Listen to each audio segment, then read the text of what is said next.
we all know that the West Indies cricket team is not a good team.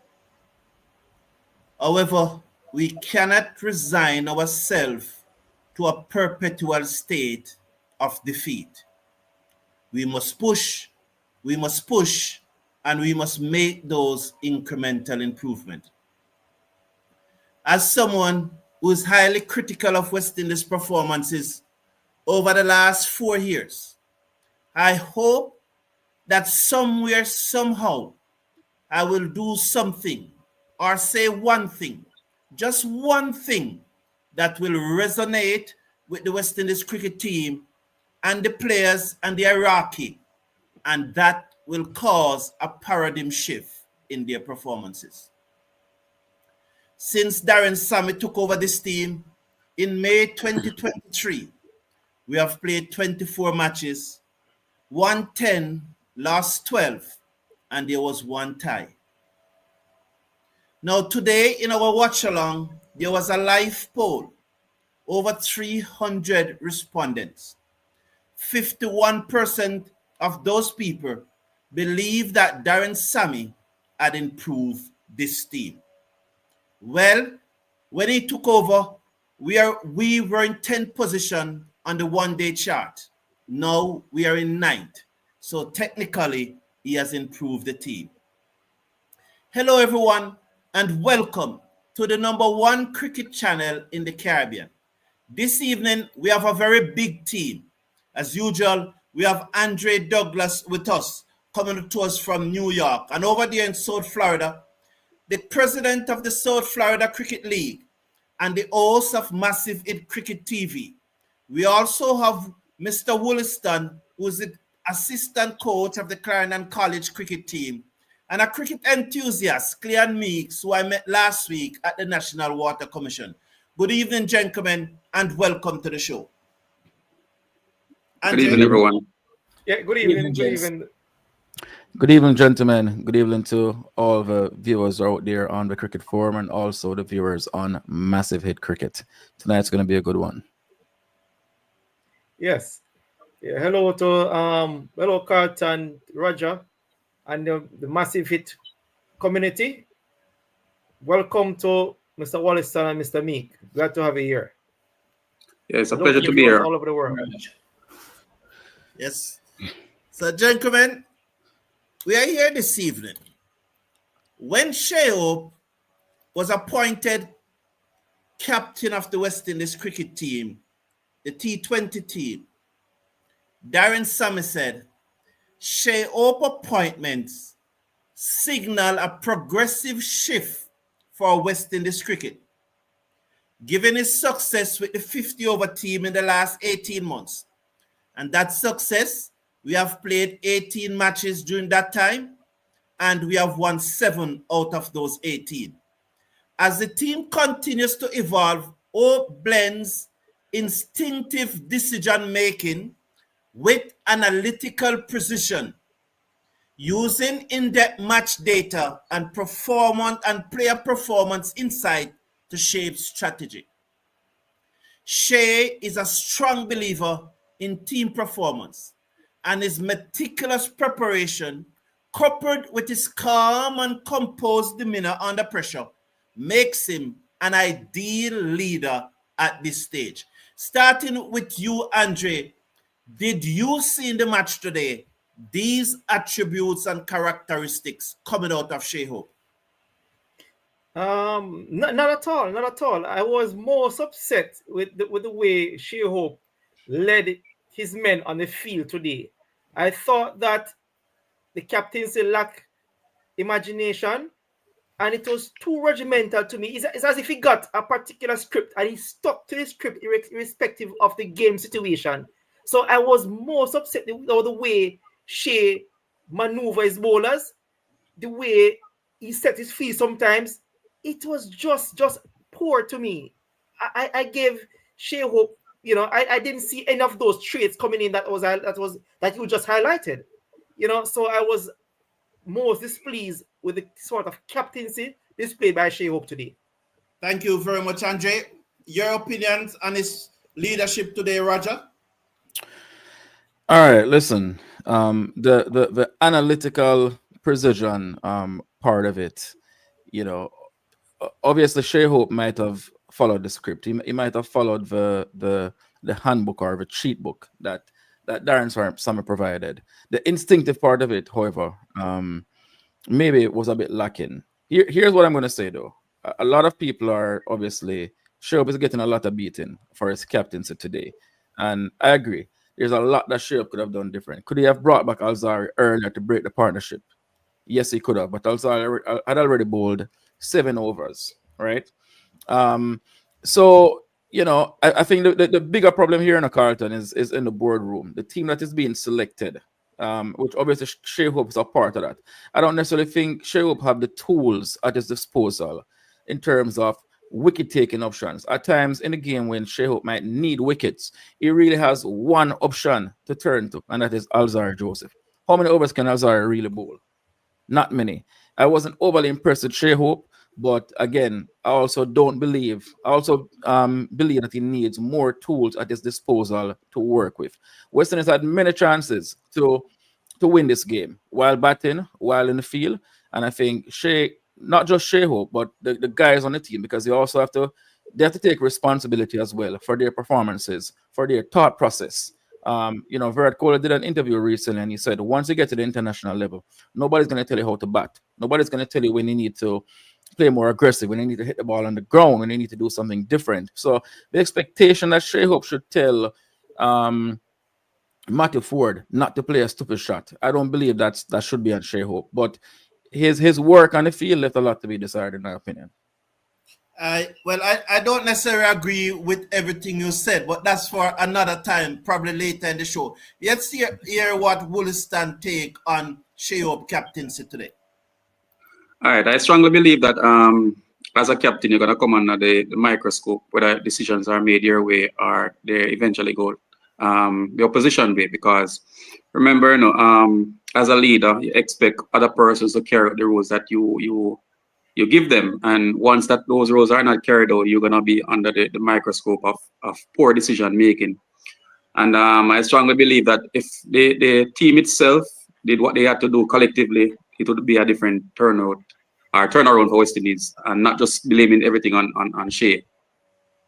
Thank you very much. Your thoughts, Clean, Mr. Meeks. Welcome to the show. This is your first occasion. Welcome, sir. All right, thank you, Mr. Brown. I think I'll probably make a collective statement. I echo the sentiments of the guys that spoke previously. Shai had limited resources today in terms of bowling option. I strongly believe that outside of Alzari, he never had much options. His hands were a bit tied. Maybe he could have brought back Alzari a little bit earlier, but then, you would have run the risk of, maybe bowling out Alzari a little bit early. I don't think we got much from Chase today in terms of wicket taking, but at some point he did contain some runs. I was particularly disappointed with Greaves, so I am probably not one of the guys that will beat Shai a little bit too badly today, as I don't think he had much options for when it came to wicket taking. Azar did a good spell, but how much could he have done as an individual? Okay, thank you very much. Well, my particularly challenge today, and I've said it over and over during the watch along, was the way West Indies approached their innings. Having been 205 for 2 in over number 35, and then lost our last 8 wickets for roughly 103 runs in 12 overs, was very disappointed to me. I did not see the cricketing IQ coming out. I did not see the ability to be strong under pressure. They crack under pressure. I did not see our batsmen hitting the ball in the direction in which the ball was going. I saw a group of batsmen who were basically trying to hit every ball out of the ground because they were in that position. And if you compare that to when Joe Root was batting and when the English was batting, you could see a clear approach I can't recall one delivery or one stroke that the English played that played across the line. They hit the ball in the direction in which it was going, except when they are hitting it back from where it's coming from. If it's outside the off stump, they play through the covers or down to third man or through mid off. On the onside, they play through the onside of the field. Our batsmen were hitting the ball from outside the off stump, trying to hit it to leg side, trying to play all sorts of fancy strokes, which were not necessary. After 47.4 overs, England was behind the total that West Indies made off their 47.4 overs. Therefore, why didn't we bat out our number of overs? Roger is a strong supporter of Shai Hope, so he will always come here and find excuse to defend Shai Hope, even when it doesn't really align with what was happening in the match. So I understand Roger. But gentlemen, I'm now going back to Cleon to give us his opinion on the playing 11 today and whether he thinks that Joel Andrew should have opened the innings. Back to you, Cleon. I think it's a matter of, if not Joel, then who? Personally, I don't think Joel, really made the cut. I don't think he made the cut. But who else was there? What are the other options that we're thinking of? Who would have supported King? I think, maybe we could have probably looked at, shuffling the deck a little bit, to see if we could have maybe gotten, somebody who would have supported King a bit more. But we would have to maybe look at the squad in depth to see who else was there that we could have probably considered. Now, Joel Andrew, pretty much, inexperienced, but, a part of experience is also game time. It would have been a good opportunity for him to show himself. Similar to how guys like maybe a Kacy Carty came into the team, he has made much of his playing time.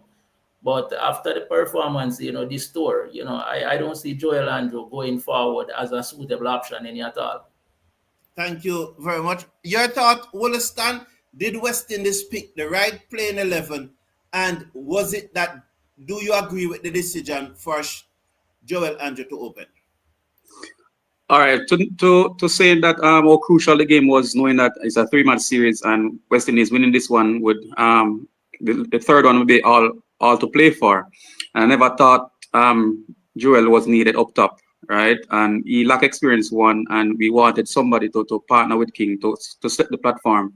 Even though Carty and Brandon made a partnership, but you want a partnership up from the top to ease the pressure from the batsman coming in. So when you look at the reserves, I heard that Lewis was injured during the warm-up, but who else we have to replace Joel? If you're going to have him in the team, I think he should bat a little bit lower, right? And have somebody like Hope to lead from the front. As you know, Hope can open the batting. So having that opening partnership with King, the result will be much different in terms of the total that we would have gotten and the momentum leading towards the end of the innings. Well, thank you very much. Your view on it, Roger, Tracy, should Joel Andrew have opened, and did you agree with the playing 11, especially the inclusion of Shimron Etmire? So I think it was an absolutely shocking decision to allow Joel Andrew to open the batting. Listen, Joel Andrew is 18 years old, so obviously, there's that sort of fearlessness and there's that youthful exuberance. And I'm pretty sure that in the team meeting, Joel Andrew might have been the one to put up his hand and say, hey, Skip, coach, I want to open the batting, right? Knowing that Justin Greaves might, is probably going to move back to the middle order. But I believe for Joel Andrew, he's definitely not ready for that kind of responsibility. And the captain and coach should have definitely made a responsible decision to have either Shai Hope open a batting, who is obviously used to. He's open a batting in many, many ODI games. They also have Kacy Carty, who's batting at number 3 and batting well, who, yes, he's doing well at 3. He's scoring hundreds at 3. But moving up Kacy Carty one place to open the batting for a game or two while Evan Lewis is out and not having a third opener on tour, I think would have been a much better decision than using Joel Andrew. I've said it a number of times. As far as the playing 11 is concerned, I cannot have four main bowlers, and they're not wicket-taking bowlers, right? I don't care how well a bowler can bat, right? And you have Moti, who's obviously our first choice spinner. He's a good spinner, he's a wicket-taking spinner. But Moti, to be honest, his form has been a little bit off. Obviously, I'm not calling for Moti to be dropped, but obviously something needs to be done to get his performances back up to where they should be. Alzar Joseph, nothing needs to be said. He's been our best white ball wicket-taking bowler for quite a while. Jane Seals obviously coming along. We have someone like a Matthew Ford, who, in my opinion, as long as the batsmen try to do anything different, as long as the batsmen try to advance on the wicket, step outside the off stump, step outside the leg stump, anything like that, I believe that they're going to throw a bowler like Matthew Ford off. Matthew Ford is bowling at 117, 118, 120 clicks maximum in modern day ODI cricket. He just made a brilliant 50. And I know we spoke about him as a budding all-rounder, and that's what he should be. He should be somebody who is in that all-rounder spot, who is at best a fifth or sixth bowling option in one-day cricket if he can make the team, because he has to compete with those all-rounders. So before this game, I said that I would not have gone with Matthew Ford in these types of conditions. The English obviously play a certain brand of cricket where they're expected to be ultra aggressive, and as a result, they prepare very, very flat pitches. Matthew Ford is not going to be very effective on flat pitches. He needs very helpful conditions to be successful. Also, if we look at the way Matthew Ford gets his wickets, it's a lot of strangles down the leg side, balls hitting the toe of the bat going to third man, all of these things. There's no opening bowler who stands at the top of his mark and thinks to himself, here's how I'm going to get a wicket. So Matthew Ford, in my opinion, while he's been getting wickets, while he's been getting some early wickets at times, a lot of it is, lucky dismissals, so to speak. So I would have definitely made that change. Again, the bowlers that we have on tour are not necessarily the finished options. They might come in and not necessarily bowl that well, but at least they have a certain amount of potential, in my opinion, to be wicket-taking bowlers. Thank you very much. Andre, what's your thoughts, especially on the playing 11? And I also wanted to address if the 308 was defendable. Do you think the 308 was defendable? No, I don't think 308 was defendable. I mean, these days 300 is pretty much gettable in modern ODI cricket. If you want to, be in a very comfortable position or a position to challenge, I would say that anywhere between say 330, 340 to put up a competitive score on this. I mean, most of these pitches are flat, right? And it is ideal for the sort of cricket that the English play. So 300, I think, was 30 or 40 runs short, right? So with that said, I think that the West Indies are playing 11. I don't think they have much of an option in terms of those other persons to play. Lewis was injured. Django seems to be really, really out of touch. He's really out of form. So he had to be dropped. While I understand that Hitmire probably is not the best of choice, but he's still, I think, is much of a muchness. But the surprising thing though is actually Joel Andrew. Why play the young man? Why put the young man to the starter? If you're gonna play Joel Andrew, he has to bat in the middle. I would have kept Justin Greaves as the opener. Justin Greaves as open for in ODI cricket. He has done that. He has been very successful in the last ODI tournament, regional tournament. So why move him? I mean, we have a situation here. Put back Justin Greaves to open the innings and leave Andrew in the middle. So I couldn't understand why they took Andrew to open the innings. Very young, he's very inexperienced. Conditions you not have played the swinging ball pretty well. So I thought that the setup was wrong in that regard, in terms of how they construct the 11, in terms of the order. Thank you very much. So I'm coming now to Wollaston and Clean, and this question is for both of them. Also, the 308, do you guys think that was defendable? And the second question I want you to react to, did you see a clear strategy when the West Indies was batting? And if you see a clear strategy, Do you think it was an effective strategy? And do you think that is one that is repeatable, or is one more a flop? Let's start with your first, Williston. All right, so remember, 50 over cricket is 300 ball, right? And 308 is not on par. Right? It's basically on par with the amount of deliveries that you have to actually get that runs, right? I remember you're gonna score boundary eventually. So for me, it wasn't enough for West Indies. More so, you had 14 deliveries to spare, right? And remember, they got a momentum in terms of the partnership from King and Carty, right? And then they falter in the end. But I strongly believe that once the boundaries are not coming, typical West Indian, we want to hit boundaries and not try to rotate the strike. So for me, rotation of the strike was very important and needed, right, to work with the partnership that was given from Carty and King. And even post a better total, because 360 would look much better than the 308. Thank you very much. Over to you now, Cleon, Mr. Meeks. All right. 300, as one of the guys said, 50 overs is just 300 balls. 308 in this day and age, it's not enough, especially when you're facing England. We know the batting lineup that England has. We know the depth of the batting lineup. In no way, shape, or form, 308 runs would have been enough. Up to about 30-35 overs, I thought we were doing well. I thought we were poised to maybe get a big total, maybe not a 360, but let's say another 30 or 40 runs. That would have put us in an even better position. Joe Root, if we look at how England played, Joe Root came, he conquered, he batted through, and that was how England was able to win the game. Not to put pressure on Kacy Carty, but he has gotten enough game time. He has been making big runs, big amount of runs. So he's no stranger to the wicket and batting long. I thought that he should have been the one to bat through. He could have maybe gotten another 30 runs. That would have put us in an even better position. But, I think we kind of lost our heads. And I think round about that 30 to 35 overs, that is where we lost the game. Additionally, we didn't bat out all the overs.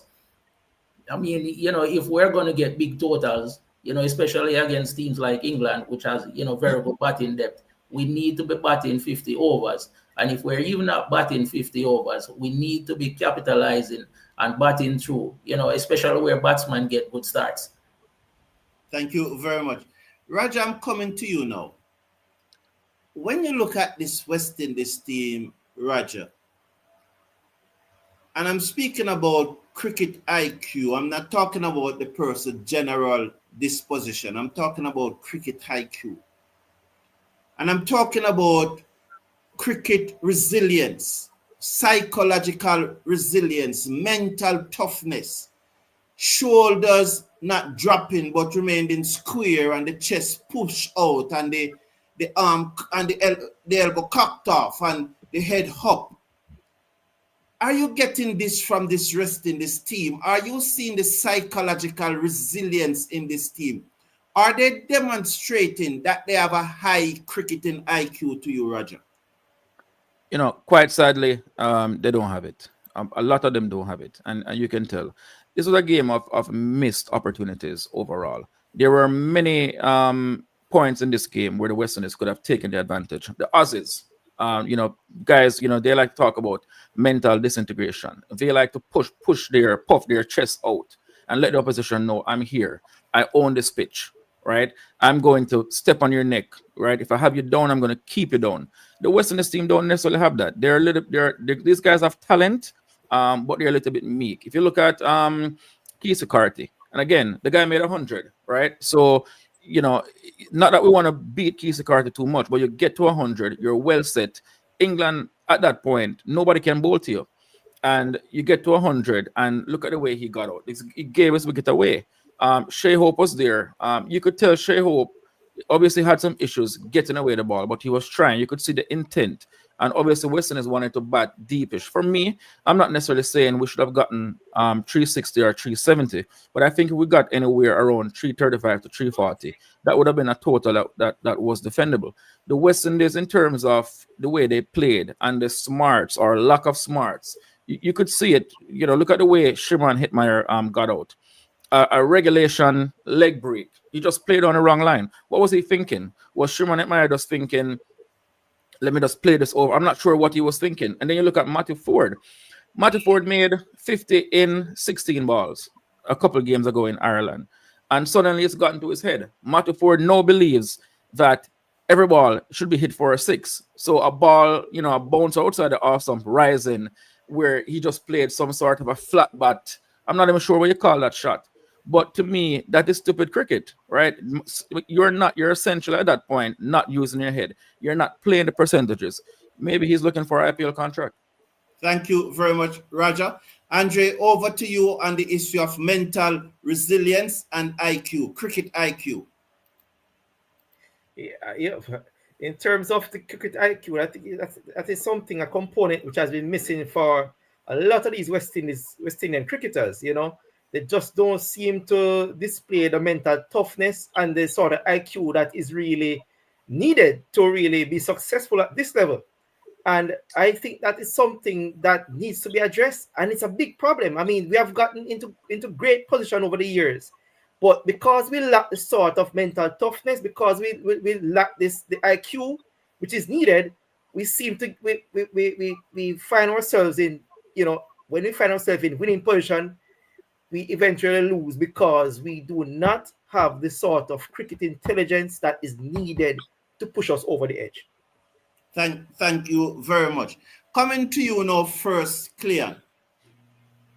Today, in my opinion, I believe that the umpire would have given Joe Root a leg before, had Matthew Ford turn around and appeal immediately instead of that started to celebrate. That's how I feel. And if that had happened, if Root was given out then, more than likely West Indies would have won the match. After all, he made more than 150.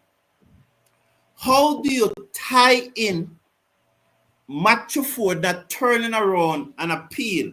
Because this is something that the high CC spoke about, umpire spoke about it, team management spoke about it. They are always told to turn around and appeal. Now, on the issue of high Q, big men have to be always being told the same thing, and he not turning around. Do you think that if he had turned around and appealed, the umpire would have given Joe Root out because it looked dead on first? And first look, it looked dead. And that is the same issue of that IQ that is affecting him? Why he never turn around? Yeah, I was particularly disappointed with Matthew Ford. I mean, come on, this was a big wicket. This was something that he should have jumped up and claimed it. He should have been down on the umpire. He should have turned around and claimed it. He should have been appealing. I think it, as you said, rightly so, and I think we can all agree on that. I think it's just a matter of the cricket IQ. If the IQ is not there, in terms of knowing the rules, knowing some of the do's and don'ts, and also, another thing too is about backing yourself as a bowler, and believing in what you do. I think maybe, there was just an element of doubt, he was just uncertain, but even so, that's not for him to decide. That would have been for the umpire to decide. So I really think that he should have appealed. Thank you very much. Williston, what do you tell your players at Clarendon College about appealing before they celebrate and demand that wicket before they celebrate? What do you tell? And at your academy, because you do have a cricket academy, right, Mr. Williston?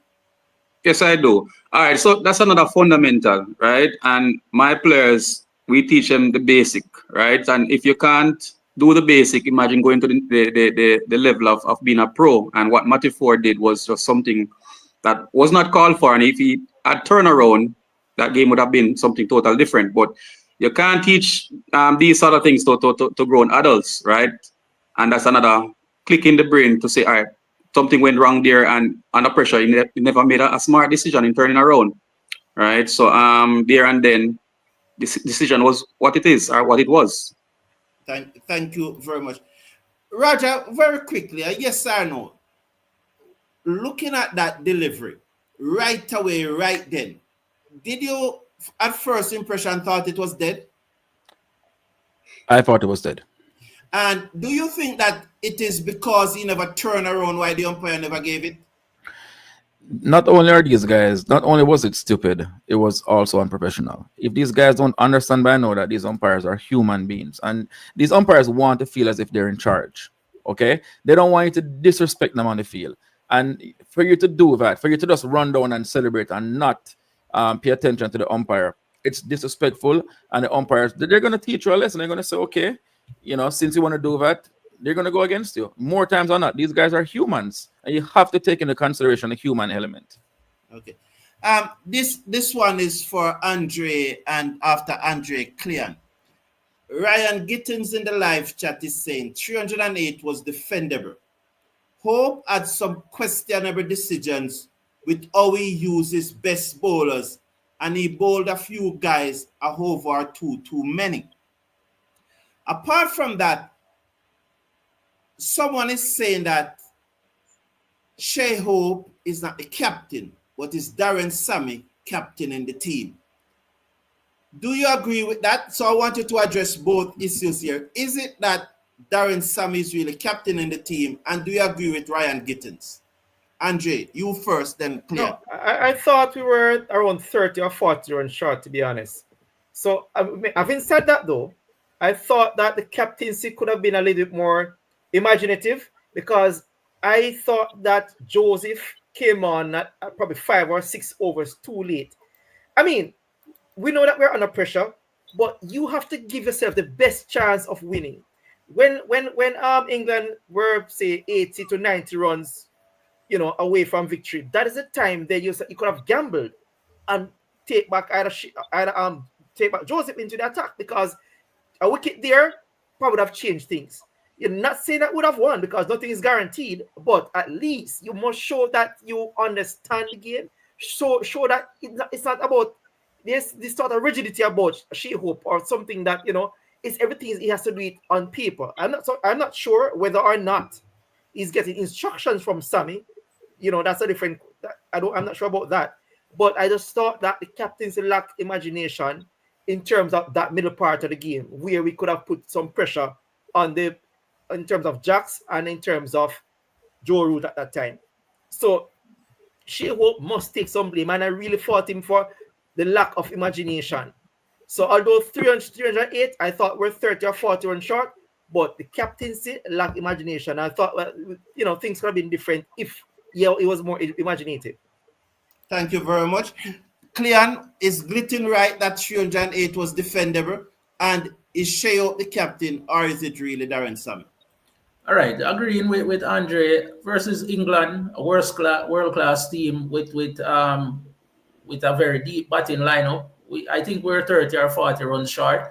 Looking back at a couple of variables in the game, you know, maybe, you know, bringing back Alzari a bit earlier, getting 1 or 2 more early wickets rather than being conservative as Shai Hope was, because I think Shai Hope probably played a game to try to win it in the end, which versus England, you know, 308 runs, you know, we should have been looking to take charge of the game earlier. So I would have brought back Alzari earlier, despite maybe not having much other bowling options. I would have gone at the England batting earlier. Also, you know, we had 1 or 2 missed chances, you know, that maybe cost us. You know, with regards to the question of whether or not Darren Sammy is probably captain in the team and steering the ship, you know, that is not something I can speak to, because, you know, we saw the game on the field, and at the end of the day, Darren Sammy wasn't on the field with Shai Hope. You know, Shai Hope had this decision to make, you know, with his playing 11 that was on the field with him. Thank you very much. But many would say that's why Ravman Powell is no longer the captain of the T20 team, because he was not taking instruction from Darren Sammy. But that is for another show.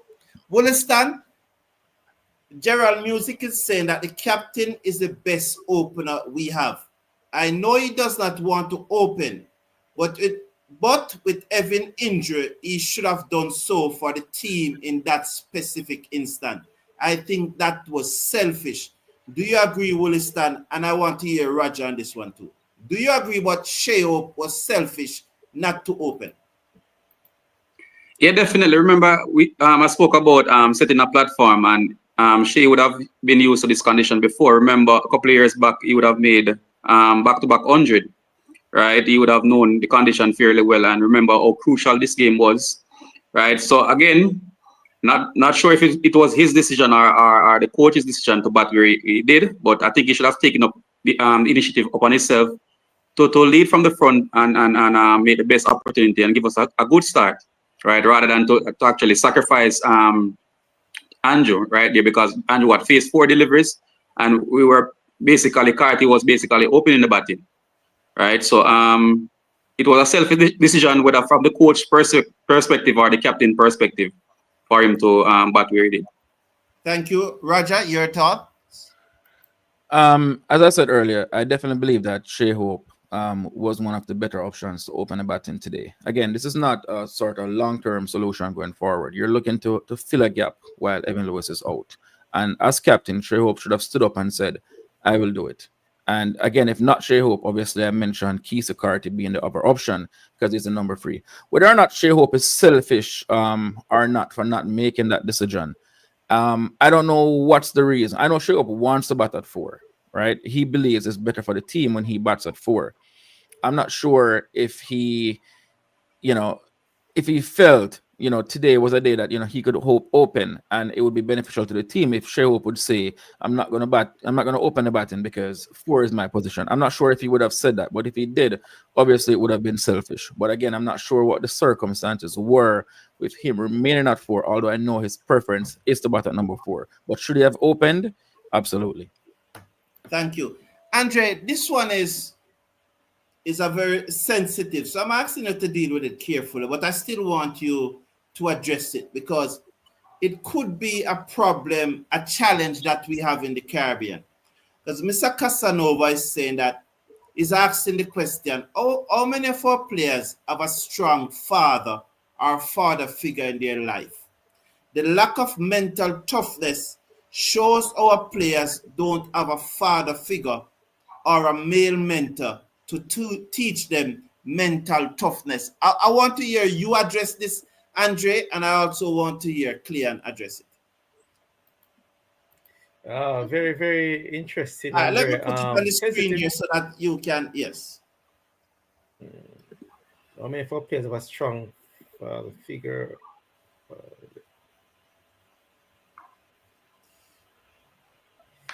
Very interesting question. I think I'm thinking about it a little bit more. Wow. Honestly, well, I don't know the players and if they have a father figure or in terms of involving their lives. But what I do know though is that even if it's a case where they don't have a father at home, and that's I think that there are enough personnel, there are enough senior persons in a part of the setup, and they would have had persons like coaches along that would have actually been mentor to them.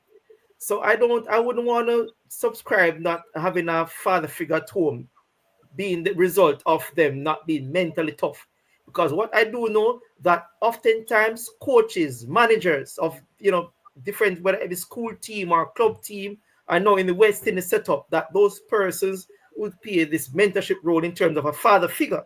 A lot of guys will tell you that even though when they have the father figure involved, they also have other persons who play that role to them, who is a cricket mentor. So I would not want to think that a father figure lacking in the home would result in them not being mentally tough, because oftentimes these players are exposed to other persons who play a father figure, which would have helped them along the way. So I would not subscribe them being not mentally tough to the lack of a father figure at home. I think that was a brilliant response. Let's hear from you, Cleon. I agreed, Andre. I don't think not having a father figure at home is an indictment on the confidence on the field. I think a lot of that comes from the cricket mentorship, as Andre would have said. This is where the coaching and the mentorship comes in terms of teaching the other aspects of the game. The game is not only played on the field, but there are other aspects that comes into it. It's about knowing the rules, some of the do's and don'ts, knowing some of the tactics. But, just to segue a bit, Matthew Ford, even though he has played 13 ODIs and a couple T20s, 6 or so T20s, I still consider him to be pretty junior. So I think it was more of just a rookie mistake. Okay, thank you very, very much. Bobby Brown, who we all know, is saying that he's a Ford fan, but Ford behavior today was very dunce. But he said this, he asked this question, upkeeping needs questioning, dropped root right after. Okay, so he's saying that upkeeping needs questioning. Roger, let's start with you. Do you think that Hope is keeping well? I've noticed over the last 2 matches, he have been wrong-footed a lot, and he dropped a dolly today, which I think he was going for the camera.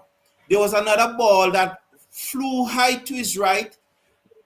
And at the time I said, that again all show the lack of mental resilience, because that ball that flew high to his right, he never wanted to go for it and dropped it because of the, not having that mental toughness. But onto the keeping, Roger, do you think that his keeping has fallen off?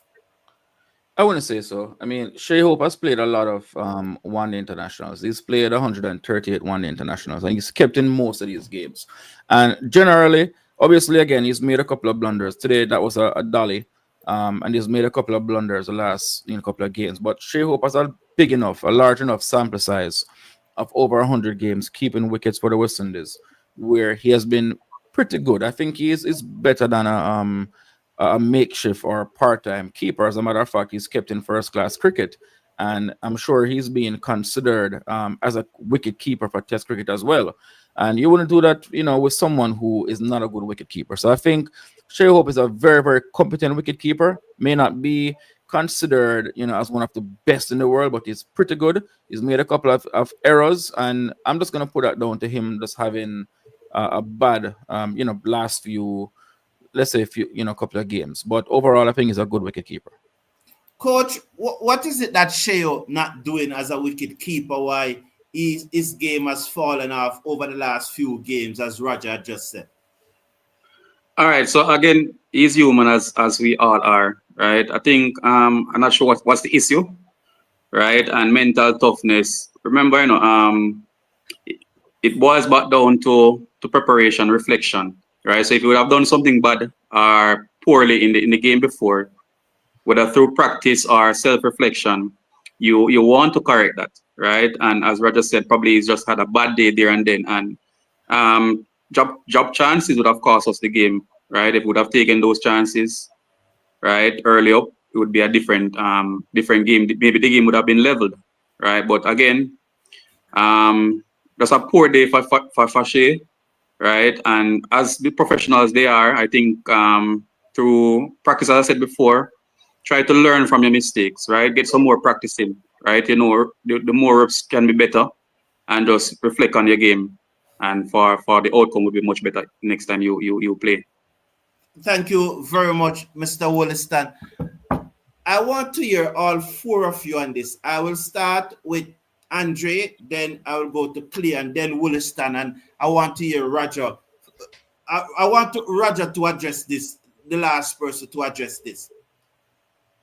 There was persons who believe that although Kacy Carty batted brilliantly and made 100, in the end, he gave away his wicket. And factually, that was the start of the West Indies collapse. Despite his fantastic 100, in the end, he gave away his wicket, just like he did when he made that first 100 in Ireland. Andre, Cleon, Wollaston, and Roger last. Yeah, at that stage in which he got out, he could have carried on a greatly, because there were a lot of overs remaining. If he had gotten out, say, in over number 43 or thereabouts, or after, you could probably understand. But at that point in time, he was really settled. he should have, retake this guard, settle down again, and try to push on, because there were more than 15 overs remaining in the game at that point, in the innings at that point in time. So he having the responsibility that that is given to him, he should have carried on from then, So he has to take some responsibility in giving away his wicket at that point in time. Very much there, Andre. Let's hear from Clear now, then to Wollaston and to Roger. Yeah, I really thought that Kacy Carty should have went through. I mentioned that early on in the program. I was particularly disappointed with him. I expected, something similar to what Joe Root did as a follow-up. If Kacy Carty had done anything even close to that, that is where we would have gotten the additional 30 or 40 runs. I am not sure if it's a case where he tapped out mentally, or maybe it's a case of fitness, maybe, despite getting 100, maybe he began to tire, and that's where he kind of lost his head and lost the game right there, Thank you very much. Roger, I sent you a text message, Roger, but let's hear from Wollaston first. All right, so the series before, he Carty coming off 100, right? And for some players, they don't know how to cope under success, right? For me, I think he should have been more humble and avoid complacency and rather not to give away his wicket, right? So some simple drills he could have done, some breathing techniques, do some guarding work, visualization there and then, and just get back in your own and knowing that there's a lot of over to play.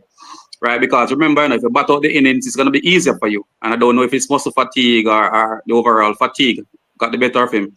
But again, reflection is needed for these players going forward, and just avoid complacency. When you're in a position to bat teams out of the game, you do that, right? And it all boils back down to training, right? Because remember, in a certain training, you mirror sessions based on actual match situations. So, for instance, you're going to train for 20 minutes now. You're not going to bat very long, right? So next time you go about is practice, practice more, practice better, and just avoid complacency and try to keep teams down and bat teams out of the game. All right, that's my take on it. Thank you very much. Roger, address Kacy Carty dismissal for me, please. When Kacy Carty was dismissed, the score was 205 for free, right? That was the third wicket that fell. Joe Root at one point, England were 147 for 5. Joe Root went on to make 166 not out. Carried his bat. Kacy Carty got out, and we saw what happened to the West Indies. We lost our last 8 wickets, I think, for 80-odd runs. Absolutely. I certainly believe that Kacy Carty's dismissal was soft. Again, yes, he made 100. Yes, he played well. Yes, he made a couple of big 100 recently, I think 170 and 130 odd. But today would have been a day that he should have stood up. This is international cricket. This is not club cricket where you make 100 and you feel good about it and you just go back to the pavilion, relax, and have a few drinks with the boys. You're on the international stage representing 6 million people in the Caribbean, and your job is to win games of cricket for the West Indies. So yes, very disappointed with the way Kacy Carty got out. I think that dismissal could have been avoided. He has a tendency, he seems to relax after certain milestones. We saw it when he made 100 and got out immediately. People are going to say it's harsh because he just made 170. But the honest truth is we expected more. And if Kacy Carty had carried on for another 30 or 40 runs, West Indies would have easily scored 350 runs. That's where the collapse started. Having said that, there are other guys in the team that also did not do their jobs, but that is definitely where it started. Thank you very much. You always heard from a little boy playing cricket that when you are set, you need to carry on because there's no guarantee for the other batsmen who are coming out. So when you are set, you capitalize and make as many as possible. I'm going to start with Clean again. Clean, looking at the team that played today, looking at the 15 men that we have in England, the 4 that never played today were Lewis Blades. Remind me who are the other 2, please. But looking at Shamar Lewis Blades, who? Shamar Joseph. Shamar Joseph, and one more. Django. So those are the 4 other players. Lewis So Blades and Shamar Joseph are the two backup bowlers, while Django and Lewis are the other two batsmen there. I want all of you gentlemen to tell me if you are going to make any changes to the team for Tuesday and who will be those changes. Let's start with Clear. Coming in Tuesday, I think at this point, maybe for me, it's more a case of shuffling the deck, as I had said earlier. I personally would probably not drop a Joel Andrew, but I would shuffle the deck. I would bring Shai Hope up to support a Brandon King. Maybe thinking of keeping Kacy Carty same place at number 3. Putting Joel Andrew somewhere in the middle, maybe at a number 5 or so, there about number 6 to get some confidence. I am particularly disappointed with Django thus far. If I was supposed to make a change, that's the only change I would probably make. I would want to maybe give him another chance, but I'm not sure if I would do it at the expense of a Joel Andrew. I'm not seeing anybody else there that I would hasten to take out. If Evan Lewis is fit and ready to go, we could bring him in for a Joel Andrew. But if not, I would maybe keep things as is. Other than shuffling the deck, I probably would make a change. Thank you very much. Wollaston? All right, so the series is already gone, right? It's a 3-match series, and England would have won 2, right? I agree with Cleon to state that to keep the squad as is, or keep the 11 as is, right? But to shuffle the order, because remember, you don't want to put Joel out there to say that you're not performing, even though he's young, and we want him to get as much experience as possible, not up the order to open the batting, right? Let him come in the middle to actually stabilize things and to learn from the top to say, all right, this is how we want to play, and the conditions is fresh for him, right? So I would keep the 11 as is. Lewis is still out on injury, and Django, I don't want Django in as yet. All right, so I just keep the 11 as is, but to shuffle and put Joel in the middle. Thank you very much. Andre? Yeah, if Lewis is fit, I would have to take him for Andrew. If not, I would in terms of the batting will remain the same for me, right? If Lewis is unable to play. In terms of the bowling, though, I would play Shamar Joseph over Matty Ford, because Shamar Joseph is much faster. I think that if the condition is not suited for Matty Ford, he's not going to offer much in terms of the bowling. So I would give Shamar Joseph another run because he has far more pace, and I think that he could be another attacking option for the West Indies. So that's the change I would make for Tuesday's game. Roger? 100%, the Matty Ford cannot play in the next game. There's no way I can have a main bowler in the team who I cannot get 10 overs out of. You could tell at one point that Shai Hope was trying to find a way to get as much overs out of him as possible. And if you're one of my main 4 bowlers, that is not something I can live with. So Shamar Joseph certainly will come in for Matty Ford. I did consider Jediah Blades, being the left arm option, but we're going to go with Shamar Joseph as someone who has proven that he can do it at the international level before, although he hasn't really done much recently. I'm going to go with Shamar Joseph. It's a no-brainer. If Evan Lewis is fit, then he comes back in for the young kid, Joel Andrew. However, if Lewis is not fit, then I have to shuffle Joel back to the middle, and either Shai Hope or Carty will open. If Shai Hope doesn't want to open, just move Carty up and everyone will go up one place. Gentlemen, one of the things that is very mysterious to me as I think about it, of Joel Andrew being asked to open, I heard someone said that Shai Hope was selfish not to go and open. In recent years, Greaves have made a number of runs opening the batting in regional Super 50 cricket. Could the same thing be said also about Greaves not wanting to open, having opened in the first match? And also about Joel Andrew, because Sammy always talk about role play. Is it that going forward, you see Joel Andrew as an opener? Because it is very mysterious why senior players in the team will allow a youngster batting in his second one-day international innings. And I said it earlier today, a youngster playing his third match, his second innings, you cannot go in on him. You have to allow him to enjoy himself for at least the first 5 to 7 matches. You can't go in on him. But I'm just wondering, why was he asked to open? Is it mysterious, gentlemen? I know that you would have addressed it already, but look at it. Is Sammy saying that this is where you belong, Andrew? Or is he saying that, Andrew, after one match, you have been dropped for Edmire, but because Lewis is not fit, you are going to just play for Lewis today? Address that for me, starting with you, Andre. Well, it's pretty hard to say with Sammy, but it's quite mysterious as to the reason why Andrew was asked to open. Because here you have, and I did say it before, here you have Greaves, who made a ton of 2 or 3 consecutive hundreds in the regional tournament, opening the innings, and yet he opened in the first match, and yet he got back down into the middle order in this game. So it's quite a mystery to me.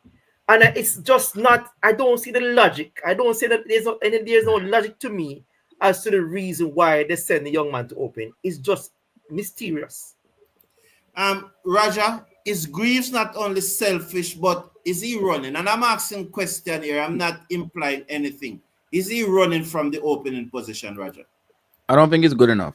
I don't think it's good enough against a moving ball. If you watch Greaves last year against Xavier Bartlett in Australia against that moving ball at pace, he just doesn't play it very well. And in regional cricket, sure, he opens the batting, but he's opening against Ryan, John, and these fellas. These fellas are not moving the ball at pace and bowling like these English and Australian bowlers. And you could have tell that Justin Greaves in the opening spot is out of his depth. So I believe that he should be allowed to cement his spot and to play in that number 6 area where he has been playing as a finisher. I think he's been doing a fairly good job there.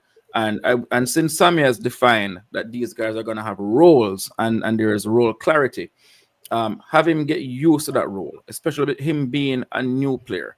One of the reasons why I can easily shift Shai Hope out of his defined role, he's an experienced player who's played almost 150 games. Shai Hope moving from 4 to open for a game or 2 is not going to affect what he's doing in that role at number 4. He will know exactly what to do when he moves back. So I would not have moved Greaves at all. And as far as Joel Andrew is concerned, I'm going to give Darren Sammy a pass on this one. I don't believe Darren Sammy would be that. I'm hoping that it wouldn't be that irresponsible to send or to force Joel Andrew to go and open the batting. I'm going to assume that Joel Andrew, being a youngster, being 18 years old, having that youthful exuberance, being fearless, is the one who put his hands up and said, "Coach, captain, let me do it. I can do it." I'm going to assume that Joel Andrew insisted on opening the batting when they were searching for someone. That has to be it. Clean, do you agree with Raja? He made some solid point there, but it is the same points that he's making is the reason why Joel Andrew should not have opened. Do you agree with him? I'm smiling because I'm agreeing with Raja. I wouldn't want to think the coach would have been that irresponsible. Also the senior players, I wouldn't want to think that they would have shown the responsibility and left it squarely at the feet of the youngster. I probably think that the decision was made based on, they must have seen something in Joel Andrew, from training, what he looks like in the nets. He must have displayed some form of pedigree. And I think it's a case of, tried, tested, and they want to prove, that he's a man for the job. So, that's my take on it. Coach, Darren Sammy had said that Joel Andrew is timing the ball better and hitting it cleaner than anyone else in England. Do you think it was a case that Darren Sammy put him up there, or do you agree with Clean and Roger that Andrew put up his hand and say, Coach, I want to go and open. We saw this in football a number of times. Persons put up their hand and said they want to go and take the penalty. Do you think that was the case? Clear. Not Clear, Wollaston, sorry. Yeah, I think it's an experiment gone wrong, right? I think the blame should have been placed on the coach, right? Because remember how crucial this second ODI was. West Indies win this, the series is leveled, right? So I believe the blame should be placed on the coach and the captain. Because if the coach said, Joe is going to open, the captain should say, I know the conditions, I have been an opener, right? I'll take the responsibility knowing the interest of this game, right? I don't know what they saw in him. Not saying he's not a good batsman. He's a good batsman, Joel. But I'm saying the interest of the game and the series would need somebody like Shai Hope to open the batting, right? And he's young. Joel is young.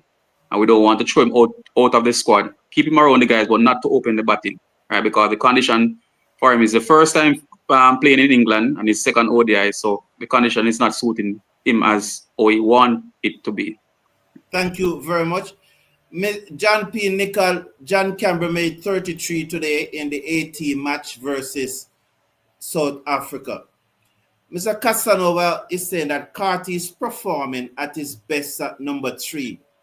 And under no circumstances would I move Carty from 3. Let him cook at 3 and don't mess up his flow. I agree with you 100%. I would not be moving up to open. I think one or two of the panelists said that they would have moved him up to open, but my views on it is different.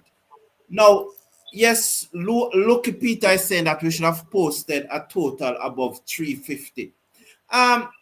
I don't know if this is a joke, but let us hear your view quickly on this, Roger. Do you think Morty could have opened the innings?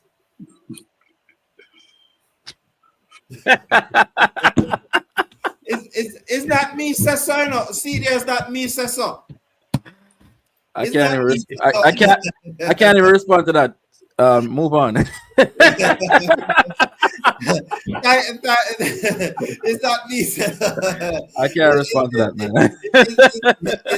Is that me, Cesar? You know? Yeah. You know? So Will Samantha say it's Usami and all want to open batting. You can't blame Greaves for not opening. It is not his responsibility to decide that.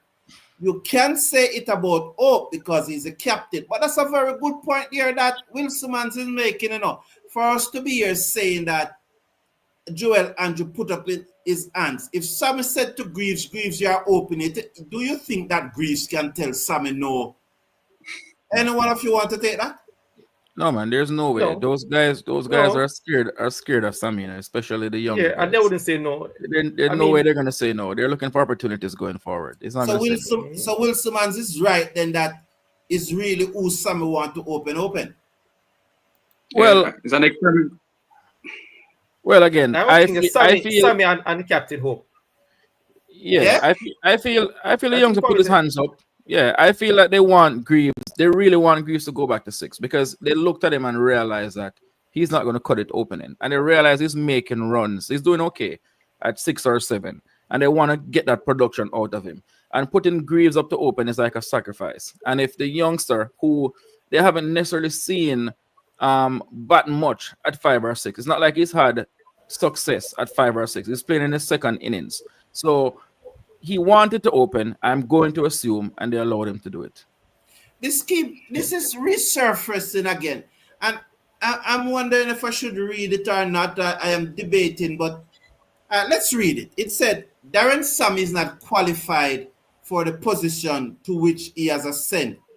I can't wait for him to be fired unceremoniously like those before him. Now, I want to make this point clear, Windy, that I am Sammy in. Many persons have heard me be very critical of Darren Sammy as the head coach, but I'm Sammy in. I am not Sammy out. And I want the West Indies coach to perform, because when the West Indies team perform, and the West Indies team win, I am happy. When the team does not win, I am sad. Starting with you, Wollaston, are you Sammy in? And don't you think that win the fan, I think, is a bit too harsh on the head coach? Yeah, definitely. When you look at transitioning to a new era, right? You know, Sammy is good with players, right? What makes a coach successful is the crop of players he have around him. So I think the crop of player he has around him is good. He have good tools at his disposal, batting, bowling, and fielding, just for him to make the right decisions on the day, right? And today was an experiment gone wrong. So I think he's the best man for the job, but his decision making sometimes is questionable. Yes. Cleon, do I don't support the coach being fired at this time, and especially unceremoniously. Is that are we a little bit too harsh on the coach? Yes and no. Yes, in the sense that there's still a lot to be desired in terms of the squad and having the right players and getting the right mix of players.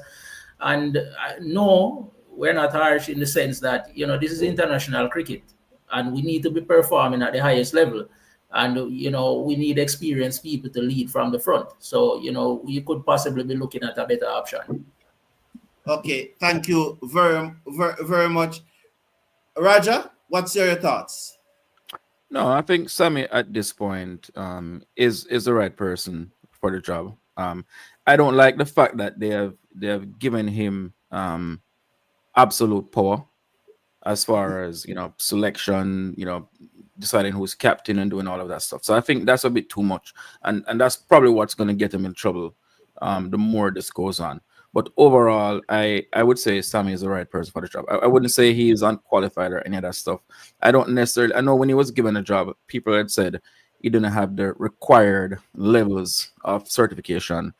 But I don't think that's really what makes you a coach. I think Sammy was a good leader during his time as captain, and there are certainly qualified people with the required certification who would probably do a worse job than Sammy. Thank you. Andre, do you think that, I as I said, Andre, I am disappointed that this is coming up now, but everyone is entitled to their opinion, and Win the Fanatic feels that way. But how do you feel, Andre? We have to respect Win the Fanatic comments too. Right. Yes. Yeah. At this point in time, I would have to say that Sammy has to stay, and we have to also look at that. He's dealing with a very, very young and inexperienced team for the most part, and also a few players who were supposed to be here, in the likes of Rutherford and Shepherd. They made themselves unavailable as a result of the IPL. And as I mentioned that, I just want to say that I think Rutherford, his team dropped out. I think it was on Thursday or Friday. But I was just thinking today, if it was the case where if he was playing for West Indies and IPL, he had dropped out from if West Indies had lost a series and the series had finished, if he had gone to take a plane overnight to reach the IPL, because I realized that players, when they play for their team, they can leave the following day. I think Raza from Zimbabwe did that the other day. From Zimbabwe, the match was finished today, and he flew out on the next plane and played in the PSL final. So I'm one of these players that, if they are so committed, they seem so much more committed to playing franchise cricket than their own for the country. So I was wondering if the likes of Shepherd, not Shepherd, but at least Rutherford could have made himself available for the series. Thank you. Michael Douglas is saying at this point he would play an extra bowler at the expense of Edmire because the bowling is not as penetrative enough. What do you think about that decision, gentlemen? 30 seconds each one of you. Would you play an extra bowler instead of Edmire? No, because we need our batting just as much as we need our bowling. I think we have enough We have enough bowlers there where we can replace one of those bowlers. And yes, I would play a different bowler, but that bowler would replace Matthew Ford for me. Andre? Yeah, I mean, Hetmeyer would have to play, irrespective that he has really forgotten how to bat, or seems that he has forgotten how to bat. But I still have to play him for the in the third game. But Matthew Ford, in terms of is really a weak link in terms of the bowling. So Matthew Ford for me will have to take a rest. Williston, would you play an extra bowler instead of Hetmeyer? No, the batting is needed, as Roger said, as much as the bowling, right? And I guess lack of international experience and lot of international games is what Hetmeyer is lacking. So I would keep the batting and not change towards a bowler. Mr. Meeks, would you play an extra bowler instead of Hetmeyer? No, definitely not. I wouldn't drop Shimran. I would keep him in the team just the same. I would probably bring in what's his name? Is Shepherd. I bring in Shepherd maybe for a Matthew Ford. That's the most I would do in terms of a change. But I wouldn't drop it my right here. Okay. Yes, I would not have done that either, because for me, the only change I contemplate for this final match is Shamar Joseph for Gudakesh Moti. That would be the only change I would have considered for this final match. Over to you now, Mr. Meek, for your final comment. I think, all factors considered, I think the team, it showed that we're capable of getting big runs, but it also shows that in order for us to get big runs, the guys who get good starts have to step up and bat through. One thing that we probably didn't touch on, Shai Hope was not out at the non-strikers end. The guys have to learn to bat around each other when the batsmen get set. Try as best, as possible to keep those guys on strike. That's something that we could have taken, from the England innings coming to the end. We saw where Rashidi, he kept, he hit a 4, he turned over the strike, he gave the informed batsman, most of the strike. That's something that we can look to capitalize on.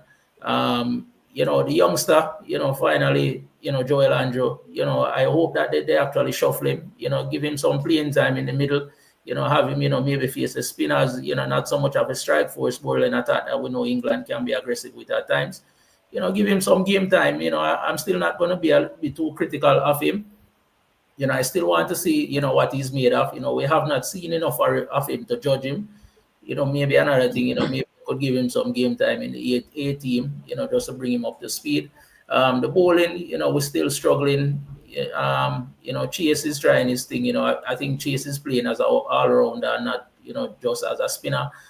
But we're still lacking in the bowling department. So Shai Hope has to work with what he has. But we hope for a good game come Tuesday. Thank you very much, Williston.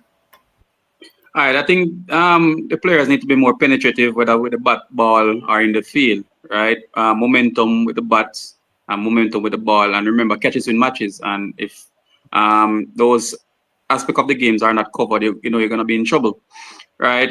Wish the team all the very best. I don't want to throw Andrew out of the 11, right? He's still young and he has a lot to learn. Right, and I think what Sammy is doing now in terms of assigning roles with players, I think going forward, once you're given a role as the coach would do, is for you to make the best use of that role and play that role to the best of your ability, and don't leave the burden on one and two players like what they did earlier, right? Leaving King to make the runs, Carty and Hope, right? So just play the role that you're given and wish the team all the very best come Tuesday. Thank you very much, Roger. Gone are the days when winning a bilateral series was the be-all and end-all. There are still important ranking points to be had from this game at the Oval on Tuesday. The West Indies need to win this game to simply gain points to help them with their rankings so that they can gain automatic qualification for the World Cup, for the next World Cup in 2027. The West Indies have shown an ability to compete, an ability to stay in these games, an ability that shows that a lot of our players have talent. Perhaps our talent is not far off from some of these English players, but we have not shown an ability to close a deal when necessary. We have not shown an ability you know, in the case today of Kacy Carty, to carry on after getting 100, for stamping our authority on the game, either with batting, and I'm not even going to say with bowling, because with the bowling, I feel as if Shai Hope doesn't necessarily, we're still missing something there as far as the right tools, especially wicket taking tools, because you need that in 50 over cricket to win games. England today, 147 for 5. We're still able to chase over 300 runs. So the West Indies definitely have to do what they need to do to brush up on those areas. Again, as I mentioned earlier, there will be changes from me in the bowling attack.